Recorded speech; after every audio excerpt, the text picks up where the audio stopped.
So even if you had 4 or 5 people in the house that could drive, that vehicle could not be on the road as long as the person who owned the car or who that vehicle's registration, the person it was registered to had a suspended license, the car was not drivable.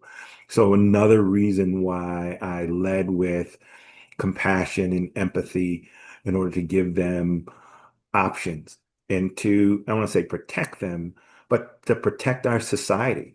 Because oftentimes, if you don't provide these opportunities, people will recidivate.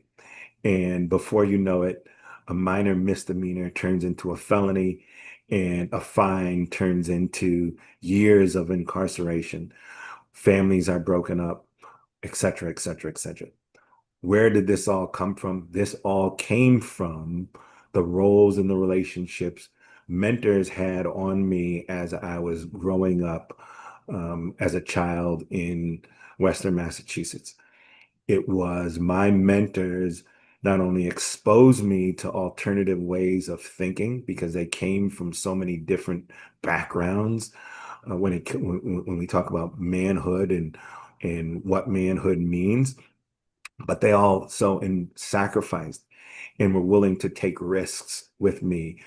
And so I took that relationship and those types of relationships and I embedded them in the court system. And so it's a little bit about my title, judge, and the role. I'm retired from that position now, have been for a few years, but that's where that comes from. And even to this day, people in the community here in Tucson refer to me as their judge. They don't call me Judge Ron or Judge Wilson. They say, "How's my judge?" Because of the relationship that I had with the community. And in fact, I've ironically have had people call me from all parts of the country, from New York and Chicago, Detroit, and Texas while I was on the bench, asking if they could have their cases transferred into my court because they heard about what type of work what type of judge I was, which I thought was very, very flattering. It was like one of the biggest honors in the world to get a call from Alabama from someone saying, "Hey, I heard about you and I was just wondering if I could get my case transferred into your court." And the obvious answer was no, but I was still flattered the the opportunity. The other thing that was really another moment during the time that I was on the bench that I'll never forget was, and again, it speaks to the value of mentoring. I'd probably been on the bench a year or so, and there was a defendant, an African American male, older male from Texas, who had gotten stopped for a speeding violation here in Arizona. And he was in my courtroom for an arraignment. My court was extremely busy. In fact, I processed in the 12 years that I was on the bench, I processed over 100,000 cases, which is unheard of. My court was the busiest per capita court in the country at the time. You won't hear about it because the population of the city was so small, but my court was more active than any court in Detroit, Chicago, Atlanta, LA, you name it. And so another reason why taking a problem-solving approach to justice and starting these community courts was so important. But at any rate, he was in the court. He had sat in the courtroom all day, all morning. He was one of the last cases that I had called, and so he had an opportunity to hear me speak to the defendants, to watch me interact with all of the various players in the theater. And so from police officers, correctional officers, probation officers, prosecutors, defense attorneys, you name it, counselors, my court was always packed with an array of characters. And so he sat and he listened. And at the very end, this is a speeding ticket. And he's from Texas. His fine would have been about $100. So at the very end, I'm expecting him to ask for a payment plan or to just pay the fine outright. He was driving a very nice vehicle. but he asked for a trial.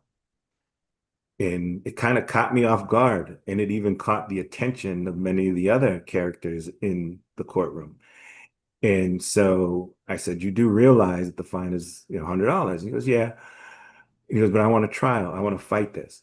So I said, "Okay." And he asked if I could push it back 3 or 4 months because he had to go back to Texas, take some time off of work, and then come back to Arizona. So I said that. I said, "Okay, that's fine."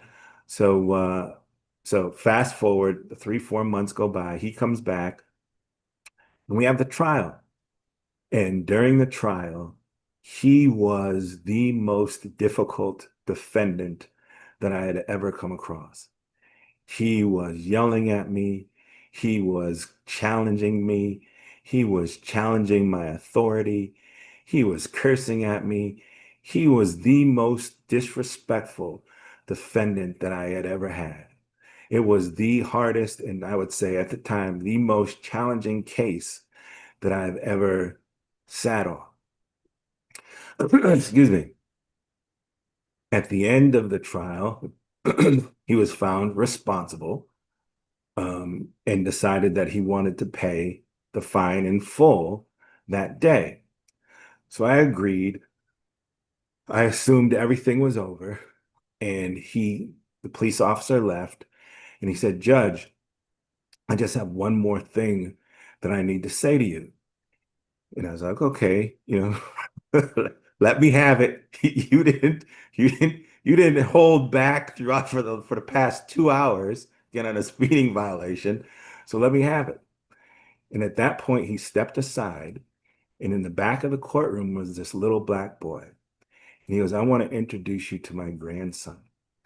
And he goes, "And I want to apologize to you for how I acted today.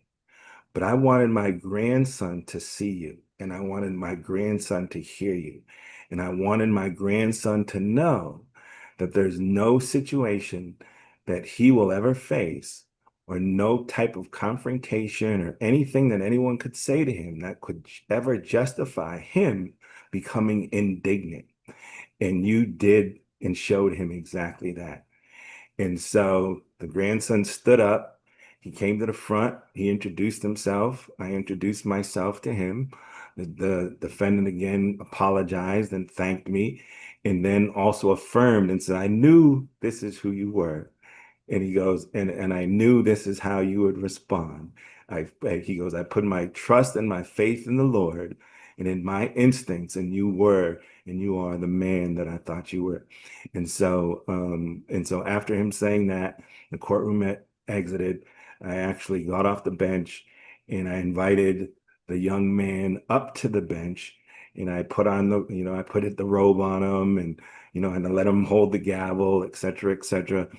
And about 3, 4 years ago, I had gotten a letter from the gentleman who was a defendant in the courtroom at the time, and he said that his grandson had gone on to college and was studying to be a lawyer and wants to be a judge. And so that's one of the proudest moments that I have in terms of the value of mentoring and how modeling behavior and how pouring into people, even if they are not your own children, can have an impact that is immeasurable and a ripple effect that can be felt not only around the world, or excuse me, around the country, but also around the world. And so when I talk about the value of mentoring, I'm not only speaking about, of course, myself or men mentoring young boys, but the role that mentoring plays in not only our history as a people, but also the role mentoring plays in the communities in which we live. And so I just wanted to encourage people to serve as mentors or to support mentoring relationships or mentoring organizations, whether it's in your church or some place like Big Brothers and Big Sisters. As an aside, one of the things that people don't know about mentoring is that the first mentoring organization in the United States, Big Brothers and Big Sisters, was actually founded by a judge and an attorney out of New York City, actually the South Bronx. They founded it during the turn of the century, I believe it was in 1920. Judge Coulter and Ernest Mayer. It was Ernest Mayer and Julius Coulter that are co-founders of Big Brothers and Big Sisters. And they created Big Brothers and Big Sisters as an opportunity, or Big Brothers, as an opportunity for wayward children, children who were street urchins, running the streets of the Bronx, who weren't really getting in a lot of trouble, but creating mischief. Was an opportunity for them to be matched with a responsible male adult who, like in my case, would be taught certain values as it relates to morality, integrity, dignity, self-respect, et cetera, et cetera. So I've been talking now nonstop, I believe, for close to 20 minutes. I want to take a break and answer any questions that you may have about my background as a judge or the value of mentoring before I continue.